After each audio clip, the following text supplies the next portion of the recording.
അടുത്ത ഒരു 10 വർഷത്തില് കേരളത്തിലെ കാർഷികമേള ഇങ്ങനെ വരണം. എങ്ങനെയുണ്ട്? ഇങ്ങനെ ജീൻസൊക്കെ ഇട്ട് വേണം കാർഷികമേളയ്ക്ക് കടന്നു വരാൻ. അപ്പൊ പേരെന്ന് പറഞ്ഞപ്പോഴത്തേക്ക് എന്റെ പേര് പാർവതി. ഞാനിപ്പോ ഒരു 3 വർഷമായിട്ട് ഇൻഫോ പാർക്കില് IT കമ്പനിയിൽ വർക്ക് ചെയ്യാണ് കൊച്ചിയില്. പിന്നെ അതുപോലെ തന്നെ ഒരു 5 കൊല്ലമായിട്ട് 10 മണി കൃഷിയും ചെയ്യുന്നുണ്ട്. കൃഷി ചെയ്തിട്ട് വരുമാനം ഉണ്ടാക്കുന്നുണ്ട്.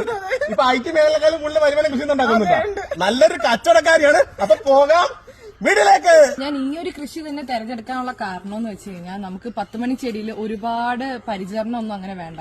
നമുക്കൊരു ഡയറക്റ്റ് സൺലൈറ്റ് കിട്ടുന്നതും കുറച്ച് ഒരു വാട്ടറിംഗ് സിസ്റ്റം മെയിൻറ്റെയിൻ ചെയ്ത് കഴിഞ്ഞാൽ നമുക്ക് ഈ ഒരു 10 മണി ചെടി നന്നായിട്ട് കൊണ്ടുപോകാൻ പറ്റും. അപ്പൊ നമുക്കിവിടെ ഒരു 300 വെറൈറ്റിയോളം 10 മണി ചെടികളുണ്ട്. അപ്പൊ അതിന്റെ ഒരു സെയില് ഇപ്പൊ 300 വെറൈറ്റി നമുക്ക് സെയിലിനൊന്നും ഇല്ല കേട്ടോ. നമുക്കൊരു 100 കളറിന്റെ കോംബോ വരെയാണ് നമ്മൾ മാക്സിമം കൊടുക്കുന്നത് സെയിലിന്. അങ്ങനെ ഒരു 50 കളറിന്റെ കോംബോ ഉണ്ട്, 30 കളറിന്റെ കോംബോ ഉണ്ട്. അങ്ങനെ പലതരം കോമ്പോസ് നമുക്ക് അവൈലബിൾ ആണ്. നമ്മൾ ഇതെല്ലാം DTDC കൊറിയർ വഴിയാണ് അയക്കുന്നത്. ഓൾ ഇന്ത്യ ഡെലിവറി ഉണ്ട് നമുക്ക്. പിന്നെ നമുക്ക് ഇവിടെ ഒരു 2 ചേച്ചിമാര് സ്റ്റാഫ് ഉണ്ട്. പിന്നെ ഒരു ചെറിയ പയ്യനുണ്ട്, അവനൊരു എഞ്ചിനീയറിംഗിന് പഠിക്കാൻ, അവൻ പാർട്ട് ടൈം ആയിട്ട് നനയ്ക്കാൻ വരുന്നുണ്ട്. അവരൊക്കെയാണ് ഹെൽപ്പ് ചെയ്യുന്നത്. നമുക്കൊരു Monday to Wednesday വരെ കൊറിയർ ഉണ്ട്. അങ്ങനെ നമ്മൾ സെപ്പറേറ്റ് ചെയ്ത് ടാഗ് ചെയ്ത് ഓരോ കളറും സെപ്പറേറ്റ് ചെയ്ത് ടാഗ് ചെയ്തിട്ടാണ് നമ്മൾ അയച്ചു കൊടുക്കുന്നത്. ഇവിടെ നമുക്ക് തെങ്ങിൻചോടുണ്ട്. നമ്മൾ തെങ്ങിൻചോട്ടിൽ നമ്മൾ നമ്മുടെ നാടൻ 10 മണി കുറച്ച് നട്ടിട്ടുണ്ട്. അപ്പൊ ആ നാടൻ 10 മണി നടാൻ വിത്ത് വീണ് കിളക്കുന്ന ടൈപ്പ് 10 മണികൾ മാത്രമാണ് നമ്മളിവിടെ നട്ടേക്കുന്നത്.